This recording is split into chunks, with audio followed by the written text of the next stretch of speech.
Assalamualaikum warahmatullahi wabarakatuh. Saya Amanda Putri Aisyah, NPM 2415-1054. Di sini saya akan memaparkan penjelasan tentang webinar di tanggal 8 Juni 2025, di mana tentang proses manufaktur modern, inovatif, efisien, dan implementasi nyata, yang dinarasumberkan oleh Pak Hans Victor Sitepu, SEMM.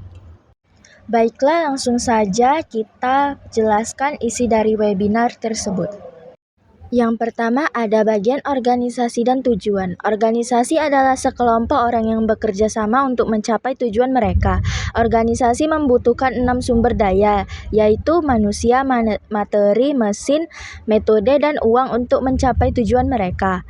Modal manusia atau manusia, sumber daya penting yang harus terus ditingkatkan melalui pendidikan formal dan informal atau menghasilkan sikap, keterampilan, dan pengetahuan. Bahan, ekspresi kemakmuran yang dilimpahkan kepada bangsa ini. Mesin, pengganti tenaga kerja alternatif untuk meningkatkan produksi atau efisiensi di tempat kerja. Lanjutan dari organisasi dan tujuan. Metode, terkait dengan ilmu pengetahuan yang harus terus digali untuk mengembangkan sumber daya manusia. Menit satuan, ukuran untuk produktivitas sumber daya lainnya, terutama untuk modal manusia dan mesin. Uang, sumber daya yang berasal dari pasar uang dan pasar modal. Contoh pasar uang yaitu bank datang dengan trade-off biaya bunga. Contoh pasar modal adalah pemilik atau investor dengan trade-off tingkat pengembalian yang diisyaratkan. Yang kedua ada visi misi organisasi dan tujuan. Yang pertama spesifik, yang kedua terukur, yang ketiga dapat dicapai, dan yang keempat dibatasi waktu. Dan selanjutnya ada keunggulan komparatif dan kompetitif. Keunggulan komparatif merupakan suatu kelebihan yang diberikan oleh Tuhan Yang Maha Esa kepada suatu bangsa, bisnis, organisasi, atau individu. Selanjutnya keunggulan kompetitif. Untuk memperoleh keunggulan kompetitif, keunggulan komparatif harus dikelola dengan baik dan efisien. Oleh karena itu, organisasi harus mempertimbangkan cara mengubah keunggulan komparatifnya. Lanjut ke bagian jenis informasi akuntansi. Informasi dapat dibagi menjadi kategori kuantitatif dan non-kuantitatif. Informasi non-kuantitatif adalah kesan visual. Informasi kuantitatif adalah informasi yang dinyatakan dalam angka.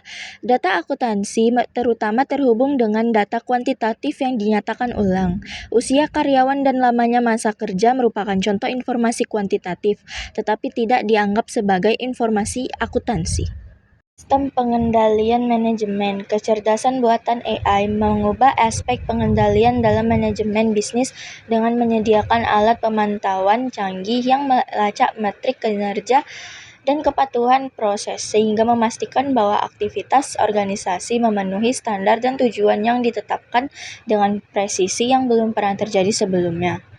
Dan yang kedua ada jaminan mutu strategis, ketiga pemantauan kepatuhan, yang keempat ada pengendalian biaya, yang kelima ada pengendalian risiko, dan yang terakhir ada pemantauan kinerja. Dan ada bagian pusat tanggung jawab. Pusat bertanggung jawab adalah unit dalam satu organisasi yang dikelola oleh seorang manajer. Masukan dan sumber daya digunakan oleh pusat tanggung jawab untuk menghasilkan keluaran. Ada 4 jenis pusat tanggung jawab yang berbeda. 1. Pusat pendapatan, yang kedua pusat pengeluaran atau biaya, yang ketiga pusat laba, yang keempat pusat investasi. Lalu ada bagian sistem pengendalian manajemen. Sistem pengendalian manajemen atau SMM merupakan bagian dari akuntansi manajemen. Pengendalian manajemen didefinisikan sebagai proses yang dilakukan manajer dalam membujuk anggota tim agar menjalankan strategi organisasi secara efektif dan efisien. Lalu, pusat laba dan pusat investasi. 1. Jika kinerja pusat pertanggungjawaban dievaluasi berdasarkan perbedaan antara pendapatan dan bebannya, maka pusat pertanggungjawaban tersebut adalah laba usaha. Yang kedua, apabila kinerja pusat pertanggungjawaban diukur berdasarkan pemanfaatan sumber daya dan keberhasilan keuangan, maka pusat pertanggungjawaban tersebut merupakan pusat investasi.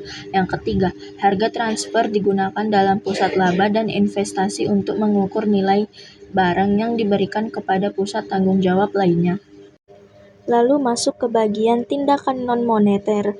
Dalam semua bentuk pertanggungjawaban, tindakan non-moneter juga penting. Hampir semua pusat pertanggungjawaban memiliki tujuan non-finansial yang signifikan, seperti kualitas produk atau layanan, waktu siklus, kepuasan klien, dan moral staff. Aspek non-moneter ini mungkin lebih penting daripada indikator moneter, misalnya 1. A. Manajemen berdasarkan sasaran atau MBO. B. System Balance Scorecard. C. 17 Tujuan Pembangunan Berkelanjutan atau SDGs. Yang D. 3 Garis bawah akuntansi. E. Tanggung jawab sosial perusahaan atau CSR. Lalu ada tahap perencanaan strategis. Perencanaan strategis adalah proses pengambilan keputusan tentang program-program yang akan dilakukan pusat pertanggungjawaban dan perkiraan jumlah sumber daya yang akan dialokasikan untuk setiap program. Organisasi membuat 2 jenis rencana utama. A. Rencana strategis atau jangka panjang yang biasanya mencakup beberapa tahun mendatang dan difokuskan pada program utama. B. Anggaran yang biasanya merupakan rencana tahunan yang disusun berdasarkan pusat pertanggungjawaban. Lanjut ke tahap pengukuran dan pelaporan. Laporan dapat diklasifikasikan sebagai laporan informasi, laporan kinerja ekonomi, atau laporan kinerja manajerial atau pengendalian. Laporan juga digunakan sebagai dasar kontrol.